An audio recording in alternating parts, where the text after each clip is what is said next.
Hello friends, welcome to GK mind game. ಪ್ರಶ್ನೆಗಳ ಸಂಪೂರ್ಣ ಮಾಹಿತಿಗಾಗಿ ವಿಡಿಯೋನ ಎಲ್ಲೂ ಸ್ಕಿಪ್ ಮಾಡದೆ ಕಂಪ್ಲೀಟಾಗಿ ನೋಡಿ. ಇವತ್ತಿನ ಪ್ರಶ್ನೆಗಳಲ್ಲಿ ಮೊದಲನೇ ಪ್ರಶ್ನೆ, ಯಾವುದರ ಸೇವನೆಯಿಂದಾಗಿ ದೇಹದಲ್ಲಿ ಕಿಣ್ವಗಳು ಮತ್ತು ಹಾರ್ಮೋನ್ಗಳ ಉತ್ಪಾದನೆಗೆ ತುಂಬ ಪ್ರಯೋಜನಕಾರಿಯಾಗಿದೆ?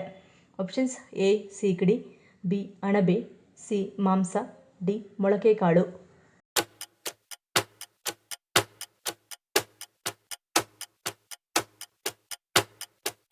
ಸರಿಯಾದ ಉತ್ತರ ಆಪ್ಷನ್ ಡಿ ಮೊಳಕೆಕಾಳು. ಹೆಸರುಕಾಳು ಮೊಳಕೆಕಾಳು ಪ್ರೋಟೀನ್ನ ಅತ್ಯುತ್ತಮ ಮೂಲವಾಗಿದೆ. ಇದು ಅತ್ಯುತ್ತಮ ಸಸ್ಯಾಹಾರಿ ಪ್ರೋಟೀನ್ ಆಯ್ಕೆಯಾಗಿದೆ.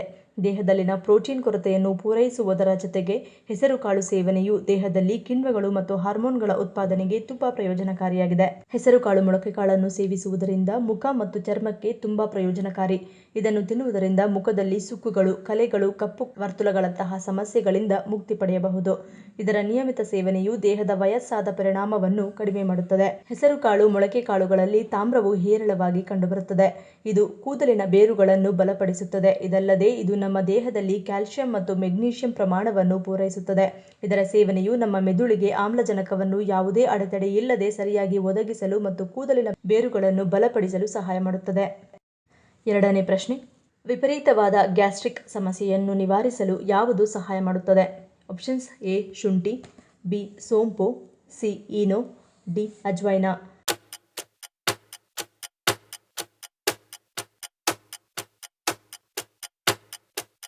ಸರಿಯಾದ ಉತ್ತರ ಆಪ್ಷನ್ ಎ ಮತ್ತು ಬಿ. ಶುಂಠಿ ಮತ್ತು ಸೋಂಪು ಎರಡೂ ಜೀರ್ಣಕ್ರಿಯೆಯನ್ನು ಸುಧಾರಿಸುತ್ತದೆ. ಶುಂಠಿಯಲ್ಲಿರುವ ಸಂಯುಕ್ತಗಳು ನಾವು ಸೇವಿಸಿದ ಆಹಾರವನ್ನು ತ್ವರಿತವಾಗಿ ಜೀರ್ಣಿಸಿಕೊಳ್ಳಲು ಸಹಾಯ ಮಾಡುತ್ತದೆ. ಇದಲ್ಲದೆ ಗ್ಯಾಸ್ಟ್ರಿಕ್, ಹೊಟ್ಟೆಹುಬ್ಬರ ಮತ್ತು ಹೊಟ್ಟೆಯ ಸಮಸ್ಯೆಗಳನ್ನು ಕಡಿಮೆ ಮಾಡುತ್ತದೆ. ಇನ್ನು ಸೋಂಪು ಬ್ಯಾಕ್ಟೀರಿಯಾ ವಿರೋಧಿ ಗುಣಗಳನ್ನು ಹೊಂದಿದೆ. ಇದು ಗ್ಯಾಸ್, ಅಜೀರ್ಣ ಮತ್ತು ಉಬ್ಬುವಿಕೆಯನ್ನು ಕಡಿಮೆ ಮಾಡುತ್ತದೆ. ಶುಂಠಿ, ಸೋಂಪು ಸೇರಿಸಿ ಮಾಡಿದ ಚಹಾ ಕುಡಿಯುವುದರಿಂದ ಗ್ಯಾಸ್ಟ್ರಿಕ್ ಸಮಸ್ಯೆಯಿಂದ ಮುಕ್ತಿಯನ್ನು ಪಡೆಯಬಹುದು. ಇದು ಮತ್ತೆ ಅನಿಲ ರಚನೆಯನ್ನು ತಡೆಯುತ್ತದೆ. ಶುಂಠಿಯು ಜೀರ್ಣಕಾರಿ ರಸದ ಉತ್ಪಾದನೆಯನ್ನು ಹೆಚ್ಚಿಸುತ್ತದೆ. ಸೋಂಪು ಜೀರ್ಣಕ್ರಿಯೆಯನ್ನು ಸುಗಮಗೊಳಿಸುತ್ತದೆ. ಇದರಿಂದ ಹೊಟ್ಟೆ ತುಂಬ ಹಗುರವಾದ ಮತ್ತು ಆರಾಮದಾಯಕ ಭಾವನೆಯನ್ನು ನೀಡುತ್ತದೆ. ಈ ಟೀ ಕುಡಿಯುವುದರಿಂದ ಅಸಿಡಿಟಿ ಅಥವಾ ಎದೆಯುರಿ ಸಮಸ್ಯೆಯಿಂದ ಬಳಲುತ್ತಿರುವವರಿಗೆ ಮುಕ್ತಿ ಸಿಗುತ್ತದೆ. ತಿಂದ ನಂತರ ಈ ಚಹಾ ಕುಡಿಯುವುದು ಹಸಿವಿನ ಕೊರತೆಯಂತಹ ಸಮಸ್ಯೆಗಳನ್ನು ನಿವಾರಿಸುತ್ತದೆ. ನಿಯಮಿತವಾಗಿ ಈ ಆರೋಗ್ಯ ಪಾನೀಯವನ್ನು ಕುಡಿಯುವುದರಿಂದ ಹೊಟ್ಟೆ ಸ್ವಚ್ಛವಾಗುತ್ತದೆ ಮತ್ತು ಜೀರ್ಣಾಂಗ ವ್ಯವಸ್ಥೆಯನ್ನು ಬಲಪಡಿಸುತ್ತದೆ. ಊಟದ ನಂತರ ಅಥವಾ ನಿಮ್ಮ ಹೊಟ್ಟೆಯಲ್ಲಿ ಸ್ವಲ್ಪ ಅಸ್ವಸ್ಥತೆ ಕಂಡುಬಂದಾಗ ಈ ಚಹಾವನ್ನು ಕುಡಿಯುವುದು ನಿಮಗೆ ಉತ್ತಮ ಪರಿಹಾರವಾಗಿದೆ. ಮೂರನೇ ಪ್ರಶ್ನೆ, ಸಂಕ್ರಾಂತಿ ಹಬ್ಬದಂದು 12 ವರ್ಷದ ಒಳಗಿನ ಮಕ್ಕಳನ್ನು ಕೂರಿಸಿ ಫಲ ಎರೆಯುವುದರ ಕಾರಣವೇನು? ಆಪ್ಷನ್ಸ್: ಎ ಆರೋಗ್ಯ ಅಭಿವೃದ್ಧಿ, ಬಿ ಏಳಿಗೆ, ಸಿ ಹಠ ಮಾಡುವುದಿಲ್ಲ, ಡಿ ಮೇಲಿನ ಎಲ್ಲವೂ.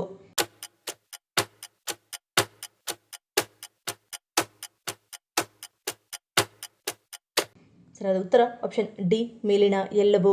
ನಿಮ್ಮ ಮಕ್ಕಳ ಆರೋಗ್ಯ ಅಭಿವೃದ್ಧಿಗಾಗಿ ತುಂಟಾಟ, ಚೇಷ್ಟೆ, ಹಠ ಮಾಡುವುದಕ್ಕೆ, ಮಕ್ಕಳ ಯಶಸ್ಸಿಗಾಗಿ, ಏಳಿಗೆಗಾಗಿ ಸಂಕ್ರಾಂತಿ ಹಬ್ಬದಂದು ಮಕ್ಕಳನ್ನು ಕೂರಿಸಿ ಫಲ ಎರೆಯುವ ವಾಡಿಕೆ ಹಿಂದಿನಿಂದಲೂ ಬಂದಿದೆ.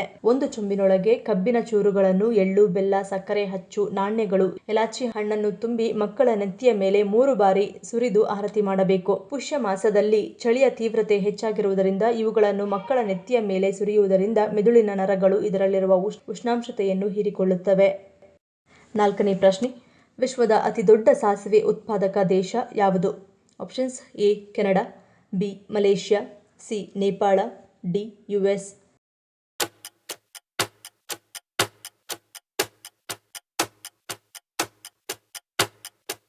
ಸರಿಯಾದ ಉತ್ತರ ಆಪ್ಷನ್ ಸಿ ನೇಪಾಳ. ನೇಪಾಳವು ಸಾಸಿವೆ ಉತ್ಪಾದನೆಯಲ್ಲಿ ಪ್ರಪಂಚದಲ್ಲಿ ಮುಂಚೂಣಿಯಲ್ಲಿದೆ. ಜಾಗತಿಕ ಉತ್ಪಾದನೆಯ 26.98% ಕೊಡುಗೆ ನೀಡುತ್ತದೆ. ದೇಶವು ಪ್ರಭಾವಶಾಲಿ 230 ಮಿಲಿಯನ್ ಟನ್ಗಳಷ್ಟು ಉತ್ಪಾದಿಸುತ್ತದೆ. ಸಾಸಿವೆ ಕೃಷಿ ನೇಪಾಳದಲ್ಲಿ ಪ್ರಮುಖ ಕೃಷಿ ಚಟುವಟಿಕೆಯಾಗಿದೆ. ಇನ್ನು ವಿಶ್ವದ ಅಗ್ರ 5 ಸಾಸಿವೆ ಉತ್ಪಾದಿಸುವ ದೇಶಗಳ ಪಟ್ಟಿಯಲ್ಲಿ ನೇಪಾಳ ಮೊದಲನೇ ಸ್ಥಾನದಲ್ಲಿದ್ದರೆ Russia, Canada, Malaysia, United States ನಂತರದ ಸ್ಥಾನಗಳನ್ನು ಪಡೆದುಕೊಂಡಿವೆ.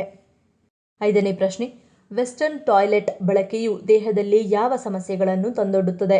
ಆಪ್ಷನ್ಸ್: ಎ ಮಲಬದ್ಧತೆ, ಬಿ ಮೂತ್ರದ ಸೋಂಕು, C piles, D Fisher.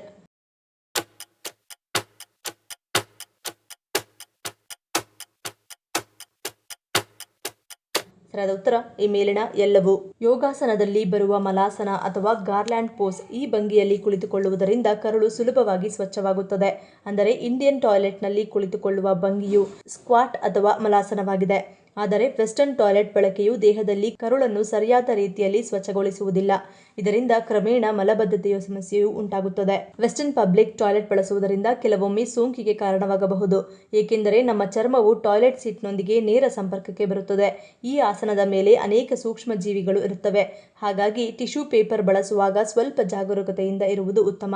Western toilet ಅನ್ನು ದೀರ್ಘಕಾಲ ಬಳಸುವುದರಿಂದ ಮಲಬದ್ಧತೆ ಉಂಟಾಗುತ್ತದೆ. ಇದರಿಂದಾಗಿ ಪೈಲ್ಸ್ ಬರುವ ಅಪಾಯವಿದೆ. ಹೊಟ್ಟೆಯನ್ನು ಸ್ವಚ್ಛಗೊಳಿಸಲು ಗುದನಾಳದ ಮೇಲೆ ಒತ್ತಡವನ್ನು ಉಂಟು ಮಾಡುವುದರಿಂದ ಊತ ಬರುತ್ತದೆ. ಇದರಿಂದ ಪೈಲ್ಸ್ ಬರುವ ಭೀತಿ ಎದುರಾಗುತ್ತದೆ. ಇನ್ನು ಊದಿಕೊಂಡ ಗುದನಾಳದ ಮೇಲೆ ಜೆಟ್ನಿಂದ ನೀರಿನ ಒತ್ತಡ ಬಿದ್ದಾಗ ಗುದನಾಳದ ಅಂಗಾಂಶಗಳು ಸಿಡಿಯುತ್ತವೆ. ಇದರಿಂದ ಪೈಲ್ಸ್ ಜೊತೆಗೆ ಫಿಷರ್ ಸಮಸ್ಯೆಯೂ ಕೂಡ ಉಂಟಾಗುತ್ತದೆ. 6ನೇ ಪ್ರಶ್ನೆ, ಯಾವ ದೇಶದಲ್ಲಿ ಸತ್ತ ಹೆಣಗಳನ್ನು ಪರ್ವತದ ಗೋಡೆಗಳ ಮೇಲೆ ನೇತಾಕಲಾಗುತ್ತದೆ? Options: A Namibia, B Bhutan, C Indonesia, D China.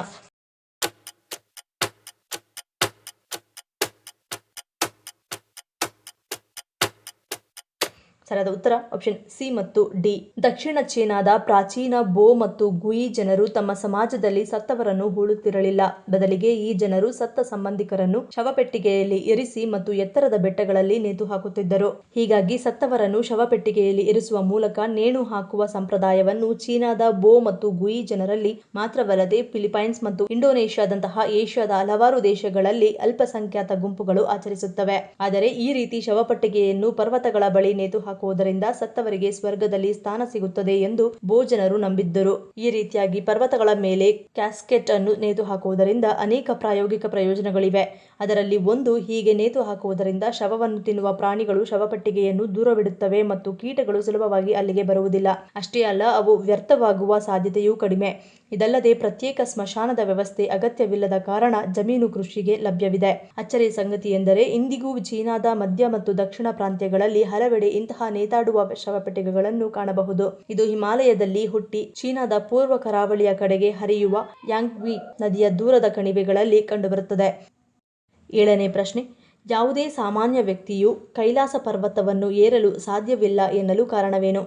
Options: A ಎತ್ತರ, ಬಿ ಶಿವನ ವಾಸಸ್ಥಳ, ಸಿ ಅಲೌಕಿಕ ಶಕ್ತಿ, ಡಿ ಮೇಲಿನ ಎಲ್ಲವೂ.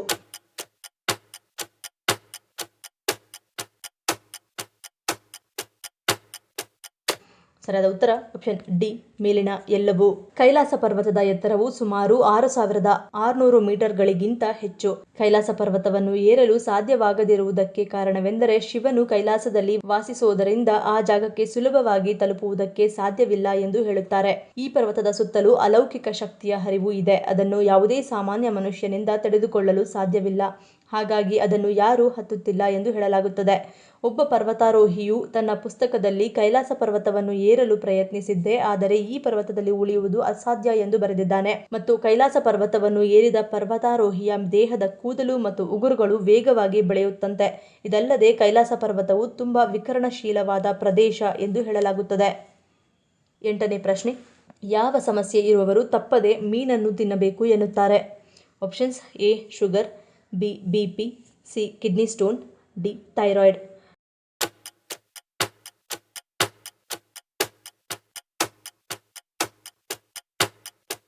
ಸರಿಯಾದ ಉತ್ತರ ಆಪ್ಷನ್ ಡಿ ಥೈರಾಯ್ಡ್. ಇತ್ತೀಚಿನ ದಿನಗಳಲ್ಲಿ ಅನೇಕ ಮಂದಿಯನ್ನು ಥೈರಾಯ್ಡ್ ಸಮಸ್ಯೆ ಕಾಡುತ್ತಿದೆ. ಅದರಲ್ಲೂ ಹೆಚ್ಚಾಗಿ ಮಹಿಳೆಯರಲ್ಲಿ ಥೈರಾಯ್ಡ್ ಸಮಸ್ಯೆ ಕಂಡುಬರುತ್ತದೆ. ಮಾಂಸಾಹಾರಿ ಆಹಾರವನ್ನು ಸೇವಿಸುವ ಜನರಿಗೆ, ಅಂದರೆ ಕೋಳಿ ಮಾಂಸ, ಮೀನು, ಸಮುದ್ರ ಆಹಾರ ಮತ್ತು ಬೆಳ್ಳುಳ್ಳಿಯಂತಹ ಆಹಾರದಲ್ಲಿ ಸತುವಿನ ಅಂಶವಿದ್ದು, ಈ ಆಹಾರಗಳಲ್ಲಿ ಸತು ಮತ್ತು ಒಮೆಗಾ 3 ಕೊಬ್ಬಿನಾಮ್ಲಗಳು ಕಂಡುಬರುತ್ತವೆ. ಇದು ಥೈರಾಯ್ಡ್ ಅನ್ನು ನಿಯಂತ್ರಣದಲ್ಲಿಡುತ್ತದೆ. ಇನ್ನು ಥೈರಾಯ್ಡ್ ಸಮಸ್ಯೆ ಇರುವವರಿಗೆ ಅಯೋಡಿನ್ ಅಗತ್ಯ ಪೋಷಕಾಂಶವಾಗಿದ್ದು, ಥೈರಾಯ್ಡ್ ಆರೋಗ್ಯದಲ್ಲಿ ಇದು ಪ್ರಮುಖ ಪಾತ್ರ ವಹಿಸುತ್ತದೆ. ಹಾಗಾಗಿ ಸರಿಯಾದ ಪ್ರಮಾಣದಲ್ಲಿ ಅಯೋಡಿನ್ ಸೇವಿಸುತ್ತಿದ್ದೀರಾ ಎಂಬುದನ್ನು ಖಚಿತಪಡಿಸಿಕೊಳ್ಳುವುದು ಒಳ್ಳೆಯದು. ಅಯೋಡೀಕರಿಸಿದ ಉಪ್ಪು ಮತ್ತು ಡೈರಿ ಉತ್ಪನ್ನಗಳನ್ನು ಬಳಸಿ. ಆದರೆ ನೀವು ಹೈಪರ್ ಥೈರಾಯ್ಡಿಸಂನಿಂದ ಬಳಲುತ್ತಿದ್ದರೆ ಹೆಚ್ಚು ಅಯೋಡಿನ್ ಅನ್ನು ತೆಗೆದುಕೊಳ್ಳಬೇಡಿ. ಜಂಕ್ ಫುಡ್, ಸಂಸ್ಕರಿಸಿದ ಆಹಾರ, ಕೊಬ್ಬು ತುಂಬಿದ ಆಹಾರಗಳನ್ನು ಸೇವಿಸಬಾರದು. ಥೈರಾಯ್ಡ್ ಸಮಸ್ಯೆ ಇರುವವರು ಸೋಯಾಬೀನ್, ಸೋಯಾ ಸಾಸ್ಗಳಂತಹ ಆಹಾರವನ್ನು ಕಡಿಮೆ ಮಾಡುವುದು ಉತ್ತಮ. ಇನ್ನು ಹೂಕೋಸು, ಎಲೆಕೋಸು ಅನ್ನು ನಿಯಮಿತ ಪ್ರಮಾಣದಲ್ಲಿ ಸೇವಿಸುವುದು ಆರೋಗ್ಯಕ್ಕೆ ಒಳ್ಳೆಯದು. ಇದರೊಟ್ಟಿಗೆ ನಿಯಮಿತ ದೈಹಿಕ ಚಟುವಟಿಕೆ, ವ್ಯಾಯಾಮ, ಸ್ವಿಮ್ಮಿಂಗ್, ಯೋಗ ಮತ್ತು ಮಾರ್ನಿಂಗ್ ವಾಕಿಂಗ್ ಆರೋಗ್ಯಕ್ಕೆ ತುಂಬಾ ಒಳ್ಳೆಯದು. ಥೈರಾಯ್ಡ್ ಸಮಸ್ಯೆಯಿಂದ ಬಳಲುತ್ತಿರುವವರಿಗೆ ನಿಯಮಿತ ವ್ಯಾಯಾಮ ಬಹಳ ಮುಖ್ಯವಾಗಿರುತ್ತದೆ. ಈ ಪ್ರಶ್ನೆಗಳಲ್ಲಿ ನೀವು ಎಷ್ಟು ಪ್ರಶ್ನೆಗಳಿಗೆ ಸರಿ ಉತ್ತರವನ್ನು ಕೊಟ್ಟರೆ ಅನ್ನೋದನ್ನು ಕಮೆಂಟ್ ಮಾಡಿ ತಿಳಿಸಿ. ಈ ವಿಡಿಯೋ ನಿಮ್ಗೆ ಇಷ್ಟ ಆಗಿದ್ರೆ ಮರಿದೇ ಲೈಕ್ ಮಾಡಿ, ಶೇರ್ ಮಾಡಿ, ಸಬ್ಸ್ಕ್ರೈಬ್ ಮಾಡಿ. ನನ್ನ ಚಾನಲ್ನ ಇನ್ನೂ ಸಬ್ಸ್ಕ್ರೈಬ್ ಮಾಡಿದೆ ಹಾಗೆ ವಿಡಿಯೋಸ್ ನೋಡ್ತಿದ್ರೆ ಪ್ಲೀಸ್ ಸಬ್ಸ್ಕ್ರೈಬ್ ಮಾಡಿ, ಸಪೋರ್ಟ್ ಮಾಡಿ. ಮತ್ತೊಂದು ಇಂಟ್ರೆಸ್ಟಿಂಗ್ ವಿಡಿಯೋನಿಗೆ ಸಿಗ್ತೀನಿ. Until love you all, take care.